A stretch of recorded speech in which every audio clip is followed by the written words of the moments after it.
সম্প্রতি গাইবান্ধায় উপজেলা বিএনপির সভাপতি আব্দুস সামাদ মণ্ডলের একটি অডিও ক্লিপ নিয়ে আলোচনা-সমালোচনার ঝড় উঠেছে সোশ্যাল মিডিয়ায়। সামাজিক যোগাযোগ মাধ্যমে ভাইরাল হওয়া ওই অডিওতে বিএনপিকে কমার্শিয়াল দল বলে মন্তব্য করতে শোনা যায় উপজেলা বিএনপির এই সভাপতিকে।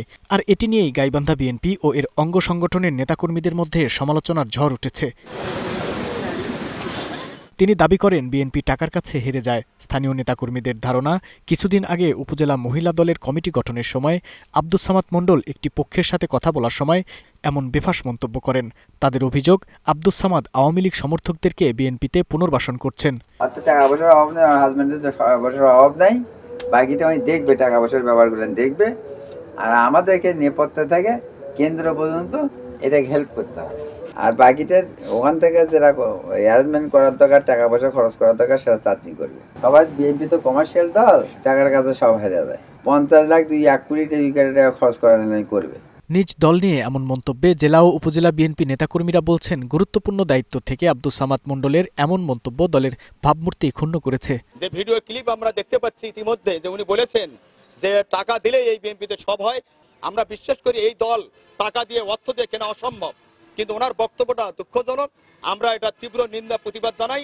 বিএনপি কোনোদিন কমার্শিয়াল দল হতে পারে না, কেননা আজকে 17 বছর থেকে বিএনপি নেতাকর্মীরা জেলে গেছে এবং মামলা হামলা খেয়েছে এবং মাস পালিয়েছিল। বিএনপি এমন এক সময়ে গঠন হয়েছে যখন দেশে হাল ধরার মতো লোক ছিল না। তখন থেকে বিএনপি মানুষের মাঝে একটা ভালো দল হিসেবে পরিগণিত।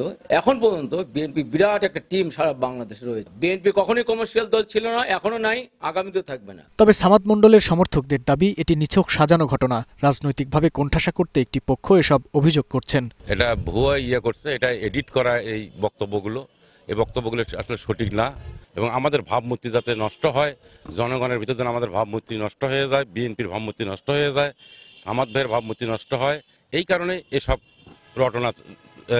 রচনা করা হচ্ছে। ঘটনার সত্যতা যাচাইয়ে উপজেলা বিএনপির সভাপতি আব্দুস সামাদ মণ্ডলের সাথে কথা বললে আনিত অভিযোগ অস্বীকার করেন তিনি বলেন, এটি তার বিরুদ্ধে ষড়যন্ত্রের একটি অংশ।